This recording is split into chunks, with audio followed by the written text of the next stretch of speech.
But it was made out loud. It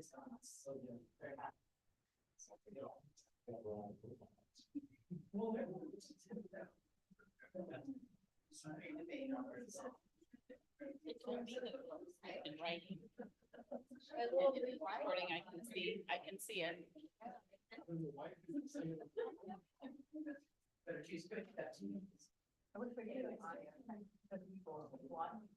He did. Yeah.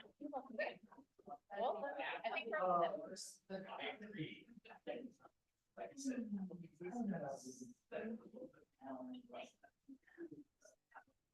You don't mind that?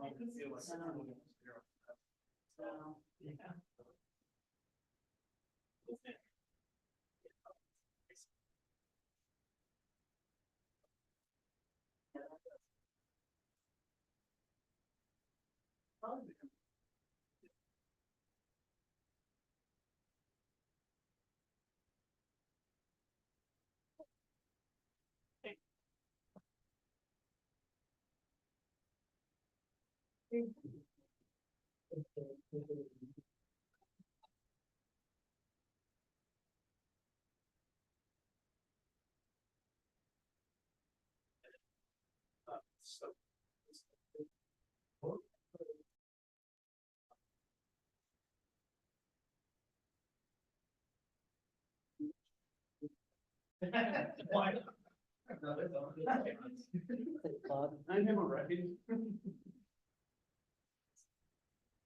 Good evening, everyone. Welcome to the council meeting, March 5th. Donna, we do a roll call this ready to play. Pledge allegiance to the flag of the United States of America, to the republic for which it stands, one nation, under God, indivisible, with liberty and justice for all. Now, Donna, will you do a roll call? Yes, I will. Councilmember Blush. Here. Councilmember Sherman. Here. Councilmember Gutierrez. Here. Marinesco. Here. Deputy Mayor is absent this evening, so Councilmember Stearns. Here. And Councilmember Gilmore. Here. Thank you, Donna. Is You're there a welcome. motion to excuse Council for Deputy Motion Mayor? to excuse the Okay. Second. Motion is second to excuse Deputy Mayor Schmidt. All in favor, say aye. Aye. Opposed, motion carries. All right. Council have any late items for the agenda? City manager, Nothing said, right? Council have any board reports to share? Moving on. We had, sorry, there's still last meeting this morning, but there was actually nothing on their agendas. That was there and, yeah. That's gonna be. All right, thank you. Any other board reports to share? All right, has the council had a chance to review the consent agenda? Your motion. Move to approve the consent agenda as published. Second. All right, we have a motion to approve the consent agenda as published. All in favor, say aye. Aye. Opposed, motion carries. Next, we have a proclamation with American Red Cross. I will read that.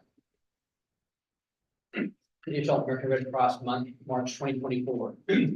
Whereas the aftermath of the Civil War, Clara Barton founded the American Red Cross, its national headquarters, just a few blocks from the White House, was built as a memorial to the women of the Civil War. For nearly 143 years, the employees, volunteers, and supporters of the American Red Cross have met loss and disaster with compassion and care. They remind us that we must leave no one behind. During March of this year, we celebrate the ordinary citizens who perform extraordinary acts of service, and we honor the Red Cross for its commitment to making our country and our world a better place. Whereas across America, we have seen the work of the Red Cross firsthand. When hurricanes make landfall, floodwaters rise, the Red Cross is ready to provide food, shelter, and emergency supplies. When wildfires spread and tornadoes uproot communities, volunteers arrive from around the country to help survivors heal, recover, and rebuild. We also turn to the American Red Cross to respond to crises overseas in the wake of natural disasters in preparation for emergencies before they happen. The old saying is still true today: the Red Cross is always there. Whereas during American Red Cross Month, we encourage Americans to learn more about the steps involved in donating blood by visiting www.redcross.org. If you can give blood, we hope you will. We also encourage our community to learn or teach first aid, participate in sound the alarm events to prevent home fires. It is in our community's DNA to lift each other up, especially on the front lines of emergencies and disasters. Now, therefore, we, the council, city of Shelton, do hereby proclaim March 24th, March 2024 is American Red Cross Month, and we encourage all citizens to observe this month with relevant programs, ceremonies, and activities that support the word services of American Red Cross. And I will sign that tonight after our board meeting. Right. We have one business item tonight, and it is Aaron going to talk to me about a resolution grants fund for Olympic Highway North Capitol. Thank you, Mayor and Council. Appreciate the opportunity to be here. As I think I mentioned at the last meeting, last year, we applied for and received Transportation Improvement Board grant funds in the magnitude about $3.7 million with some match money of about $400,000. Most of that is going to be covered in another grant that we received, about $380,000. That's being dedicated towards improving High Street, that intersection there, and putting crossings in, those kinds of things. What I have here is basically today is to educate you on this a bit and to just let you know that we want to move forward with acquiring that money. There is a grant agreement that's been included in your package. Again, no decision today. This is our first read for this, but the intent is we'd like to basically reconstruct. And when I say reconstruct, I'm talking about the asphalt components out there on Olympic Highway North. Myself, as well as a few staff persons, spent about half a day out there, walked the entirety of the entire project and identified items that need to be at least looked at. I know 4.2 million, I think total it sounds like a lot of money, but the reality is, especially when you're dealing with asphalt and having to dig it out, it gets super expensive, super fast. So we're gonna approach this as we've identified what needs to happen out there. Ideally, I think ultimately what we want to try to get is a new asphalt section. And when I say that, I'm talking about from C Street all the way to Balls Phelan. We're going to try to, a lot of the curb and gutter and sidewalk are in not bad shape. There are a couple places where it is in bad shape. That'll need to be replaced. In addition, we have a signal out there that's currently hanging off of wires. If we can, we'd like to get some mast arms and a new controller box for that. We'll see how that plays out. Like I said, it gets super expensive, super fast, especially if you're digging out a foot of asphalt and then having to put that back. So just again, education purposes right now to let you know, next meeting, my hope is that the council will consider passing this so that we can get going. The other little caveat to this is it's not a federal aid project right now, but the money that we're bringing in this match is a federal aid project. So what it's going to do is it's going to federalize the entire process, which is not wonderful news, but it means just a ton more work. But the reality is this project is definitely worth it, and we'll put in the time. So unless there's any additional questions, that's the first item. Thank you, Donna. Anyone have a public comment? No, there isn't, Mr. Mayor. Do we have a motion? Mr. Mayor, move to place resolution number 1320-0224 on the action agenda for the March 19th city council meeting for further consideration. Second. All right, comments or questions? All right. We have a motion and a second to place resolution number 1320-0224 on the action agenda for March 19th, 2024 for further consideration. All in favor, say aye. Aye. Opposed? Motion carries. Okay, the first action item is from Aaron. Thank you, guys. Appreciate it, Mayor, Council. I brought this to you last time. If you recall, we had a discussion about pavement condition index, PCI. Basically, that is something that you want to do every 3 to 5 years. It is become kind of a quasi condition grant awards in the sense that you want to have at least all your roadways identified and the types of condition that they're in. So what we're proposing is, and in 2023 for 2024, you all had budgeted $60K towards this. We reached out to Transpo, they're very well known. I've worked with them a lot myself, at least on the east side, as well as the Auburn and Kent area. They're very well known in this industry. They've done several of these PCI reports, and basically they look at 20 different parameters and then basically assign a score to that section of roadway. 0 to 100, 100 being it's top notch and great condition, 0 meaning it's in poor condition. So what we'll get is basically a GIS map with all the roads identified, and then we'll have to prioritize overlays and those kinds of things. It also helps develop a work program for our guys to do maintenance work out there, which I think is a very efficient and effective way to do things. So what we'd like to do is we'd like the opportunity to move forward with this using that on-call consultant roster to move forward with this. I suspect within 3 or 4 months or so, we'll have this completed.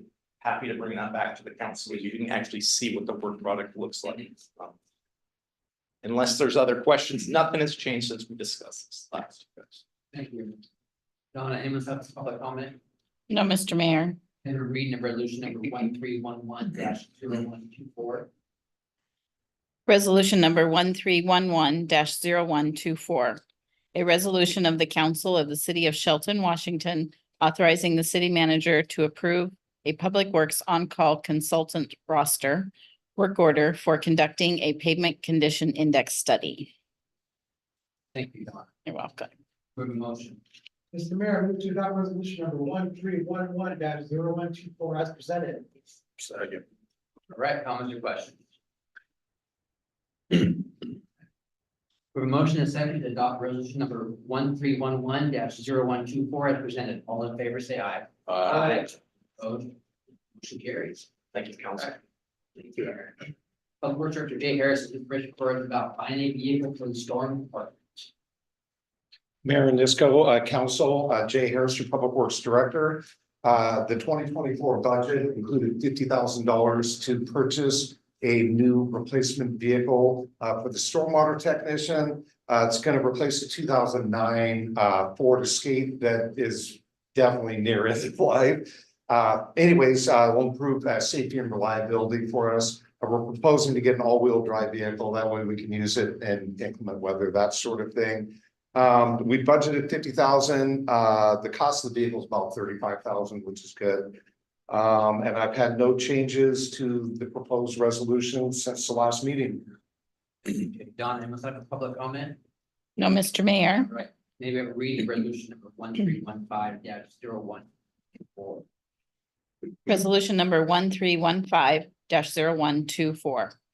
A resolution of the City of Shelton, Washington, authorizing the city manager to sign a purchase order for the acquisition of a 2024 Ford Maverick all-wheel drive pickup to support stormwater department operations. Thank you, Donna. You're welcome. We have a motion.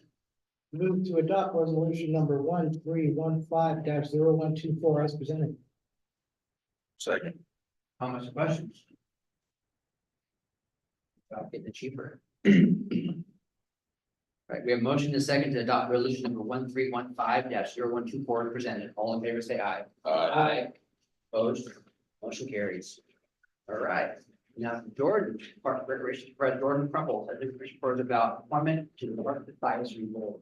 Thank you, Mayor and Council. Tonight I bring back to you our open position for the Parks Advisory Committee. We had one open position and we're planning to fill that with our very own Kathy McDowell. She would be committed to an incomplete term, which would end at the end of December of 2024. Other than that, no changes. Happy to answer any questions. Thank you, Jordan. Don, any public comment? No, Mr. Mayor. We have a motion. Mr. Mayor, I move to approve the appointment of Kathy McDowell, the Parks and Recreation Citizens Advisory Committee. Have comments or questions? Knew you wouldn't be gone very long. All right, we have a motion and a second to approve the appointment of Kathy McDowell to Parks and Recreation System Advisory Committee. All in favor, say aye. Aye. Opposed? Motion carries. All right. Now, Senior Planner Jason Doe, the different report about approval of the Metal Edge final plat. Thank you, Mayor, members of the council. As I relayed at your February 20th meeting, we're kind of is here for more of an administrative task at this point. The Meadows Edge final plat that we're asking for authorization of the mayor to sign on behalf of the city council for was approved through Mason County as a 36 lot residential plat just north of the Shelton Springs subdivision across from the high school up south of Island Lake. The city reviewed it for utilities, water, sewer, storm drainage, roadways, parks, you name it, lot sizes, and also annexed the site because they're going to be relying on city streets, city utilities, everything to support the plat. All the improvements are being installed per the approvals and per city standard. The improvements that aren't completed yet have been fully bonded as allowed by state law. And nothing's changed since the last meeting, and we're just asking for the council to authorize the mayor to sign on the final plat map so it can be recorded later this week. Thank you, Jason. Donna, anyone have public comment? No, there isn't, Mr. Mayor. Do we have a motion? Move that we authorize the mayor to sign the final plat for the Meadows Edge subdivision. I guess. Comments or questions? Rooftops, Rooftop, Jim. let's go. 36. Correct. We have a motion and a second to authorize me to sign the final plat for Meadows Edge subdivision. All in favor, say aye. Aye. Opposed? Motion carries. All right. City Manager Mark Ziegler, and Commissioner Ford about Mason County garbage rates. Thank you, Mayor and council members. Back to you again from the briefing 2 weeks ago on the February 20th. Just as kind of a refresher, back in 2017, the city entered into agreement with Mason County Garbage to provide recycling, yard waste and garbage services in the city of Shelton. Per the contract with Mason County Garbage, there are allowable increases in rates outright. Those include the CPI, basically an inflationary index increase with a floor of 2.5% and a ceiling of 4.5% annually for the first 10 years. After the 10 years, that floor and that ceiling are removed. Second increase allowed outright is passing on of the tipping fees, the dumping fees out in Mason County transfer station. So if Mason County increases the fee to dump your garbage out there, those are passed on directly. Those are realized by Mason County Garbage when they dump those are passed on directly to the customer. In section 8E, there is a section for unforeseen costs. And these incorporate any changes in federal, state, or local laws or regulations that result in change in circumstances or hardships for the contractor in performing the agreement.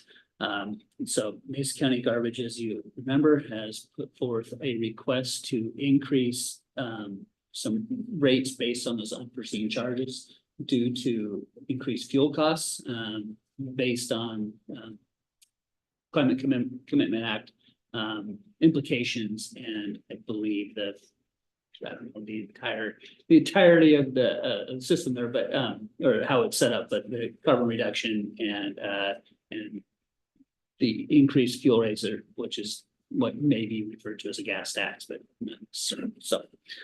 so those fees would be as proposed by Mason County Garbage at 20 cents per month for residential customers and $1.63 per month for commercial customers.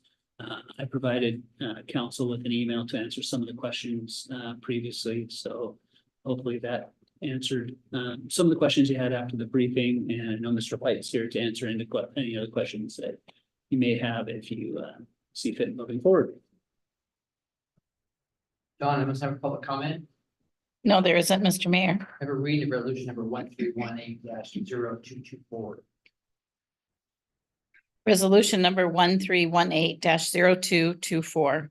A resolution of the council of the city of Shelton, Washington, authorizing Mason County Garbage Company to increase solid waste and recycling rates in the city of Shelton through December 31st, 2024. Do we have a motion? Call for a motion. Resolution number 1318-0224 dies for lack of motion. All right. We have another item from Mark. Yes, thank you, Mayor and Council. Bringing to you tonight the resolution approving the MOU with Mason County for 0.09 funds that be distributed to the city in the amount of $125,000 for upgrades of the satellite wastewater treatment plant's headworks system. So that's basically sums it up. If you have any questions, I'm happy to answer those.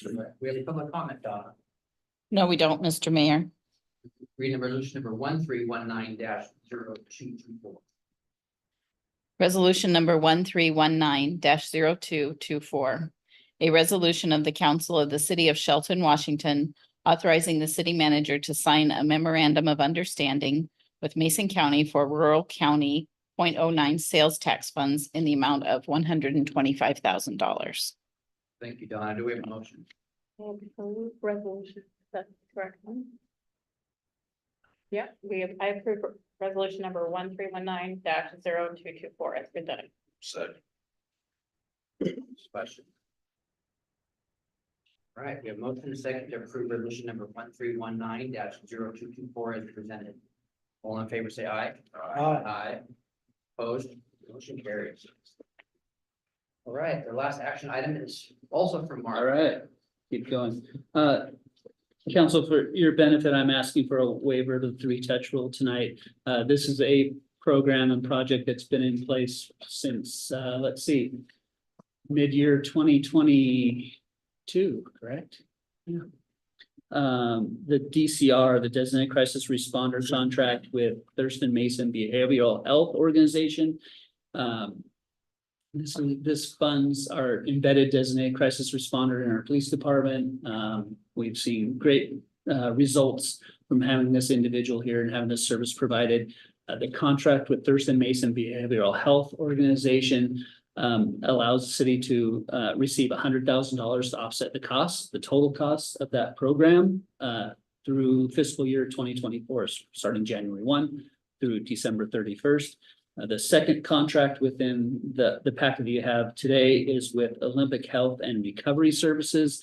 They are the organization that provides the DCR. So TMBHO, there's the Mason Behavioral Health, provides the funds to the city.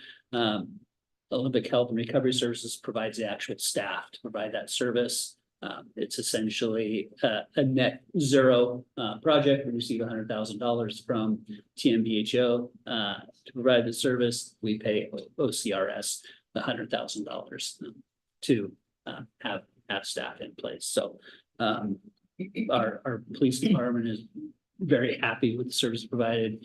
The DCR has been in place since day one, so he's familiar with the community, some of the clientele that is regularly in place in this community as well, and continually checks on those, works with Mason General, the county sheriff's office, as well as other jurisdictions within Shelton. So happy to answer any questions the council may have.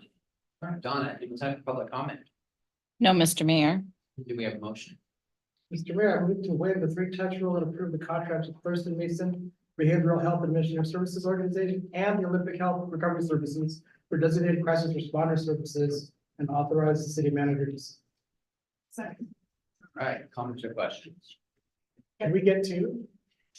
There is not funding available at this point for two.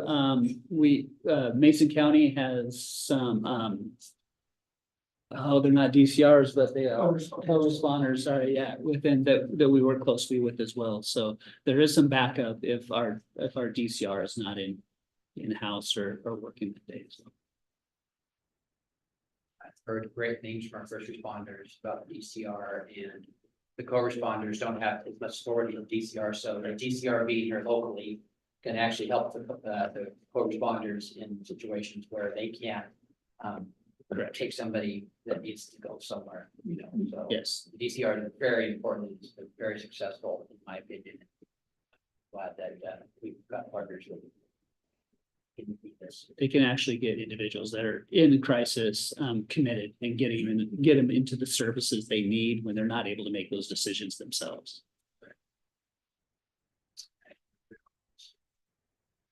We have a motion and a second to waive the three-touch rule and approve the contract with Thurston Mason Behavioral Health Administration Services Organization and Olympic Health and Recovery Services for designated crisis responder services and authorize the city manager to sign. All in favor, say aye. Aye. Opposed? Motion carries. Mark, do you have a report tonight? Just a couple things for you tonight, Mayor. I want to welcome Kathy McDowell back to the Parks and Recreation Advisory Committee. Prior to her term on commission, I worked with Kathy on that committee a few years ago. So it'll be great having Kathy back in the fold there with that group. They do important work for us in the community, and it's great sounding board for our residents to be involved in. We had some relatively good news today out of the state legislature. The House and the Senate both agreed on their supplemental budget today that includes $200,000 for design of the Simpson Railroad multimodal trail project.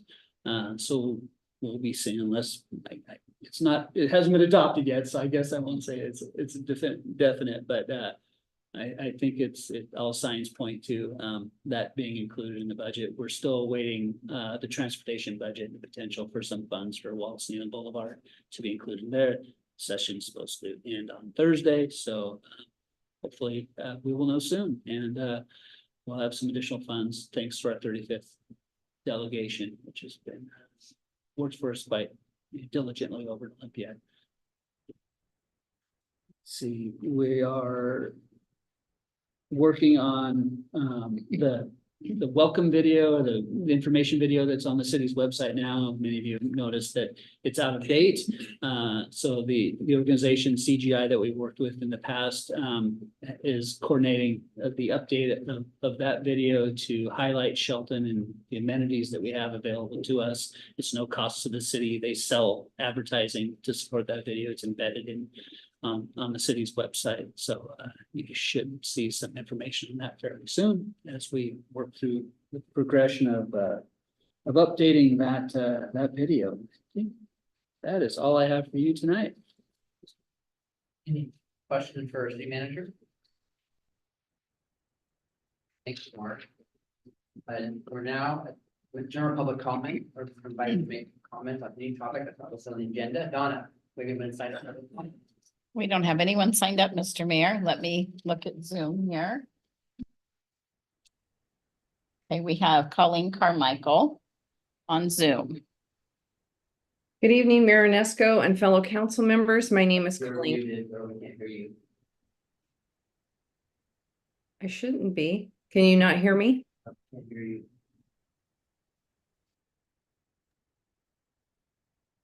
Still can't hear me?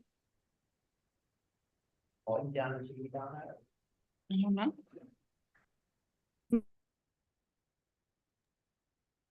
Donna, can you hear me now? No? Okay. What's wrong?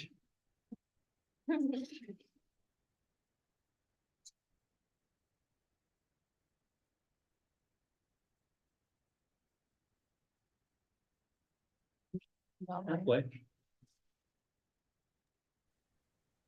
Donna? So, log back in here.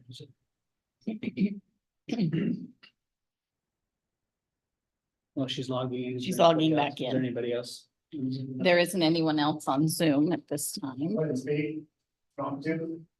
I'm sure Mark probably wants me to.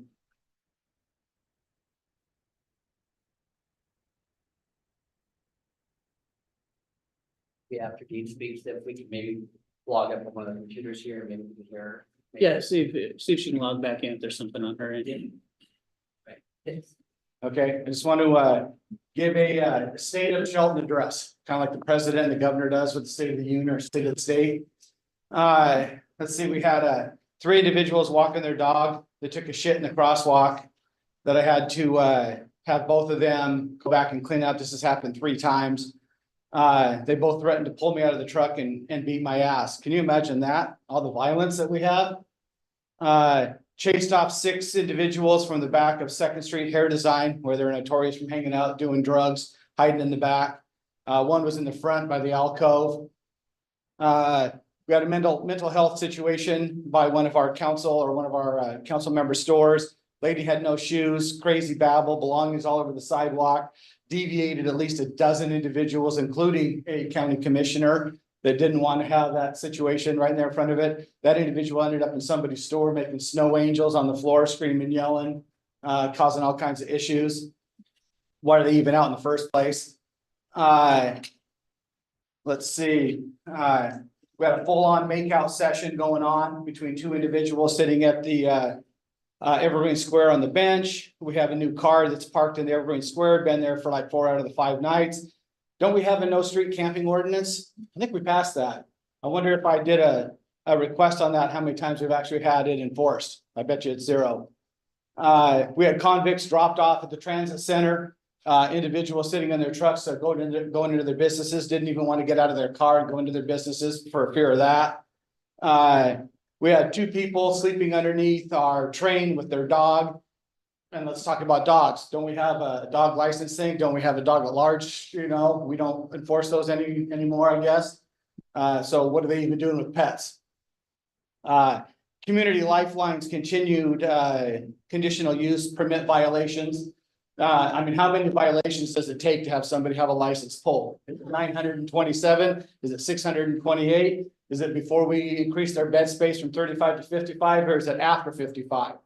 Because ever since they've been approved, or we started to hear them on that, I've got countless pictures. I'll be sending them to you guys. People sleeping on their property, drugs, messes, garbage, free, dogs running around everywhere. We have a bike wagon that's been showing up in different parking spots.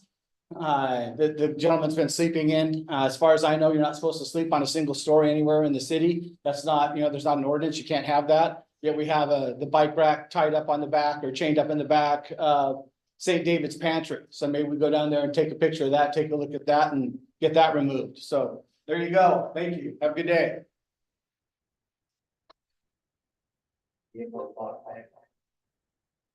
Okay, we'll see if Colleen can go. Can you guys hear me this time? Find it. Talk again. I can hear you, but it's echoey. Yeah, exactly. This is not my night. If it doesn't bother you, just go ahead. It doesn't bother me. I'm happy to speak. So good evening, Mayor Inesco, fellow council members. My name is Colleen Carmichael. I'm the Executive Director of Quixote Communities. In a recent urban affairs review published in December of 2023, a study was conducted to see if quality of life ordinances were successful in getting homeless into services. The quality of life ordinance requires unsheltered homeless people to refrain from sleeping, sitting, sheltering, or conducting other acts of living on the streets, and urge them to utilize social services and find indoor housing. But shelters are overburdened and low-income housing is not available, so enforcement of these ordinances has forced many homeless residents to either violate the law by sheltering in public or by moving along to somewhere more hidden and less safe. The Coalition on Homelessness studied this dynamic known as the churn, whereby quality of life policing mostly results in homeless people moving from neighborhood to neighborhood and town to town, but without reducing the number of homeless over the long run. Data from the survey also indicates that 40% of respondents did try to use indoor shelters, but 73% of those were turned away from overcrowded shelters at least once. Based on this data, quality of life policing could perhaps be justified from a coercive care perspective if there were substantial increase in services. The fact remains that the strong majority of respondents reported inadequate services and deteriorating quality of life. If policymakers want to reduce the number of homeless people in their city, data supports affordable housing and increased services. In Washington state, the Department of Commerce and the U.S. Census found that 45,900 units of affordable housing, that's 50% AMI or less, need to be built every year for the next 22 years to meet the demand. And in 2023 point in time count for Mason County, there are 381 individuals who were homeless, and 246 of those individuals were unsheltered. According to the 2023 National Alliance End Homeless data, Washington state's chronic homeless population accounts for 31% of the total homeless. So using those percentages, Mason County has 118 individuals in need of permanent supportive housing, and the other 263 in need of rapid rehousing, transitional housing, or emergency shelter. We can use this data to help providers apply for more grants to fill the gaps, but we are still in desperate need of more affordable housing units in Mason County. Thank you. Public comment, Donna. That is all we have, Mr. Mayor. Right. Council, we need new item discussion tonight. All right, our next meeting is Tuesday, March 19th, 2024, 6 P M.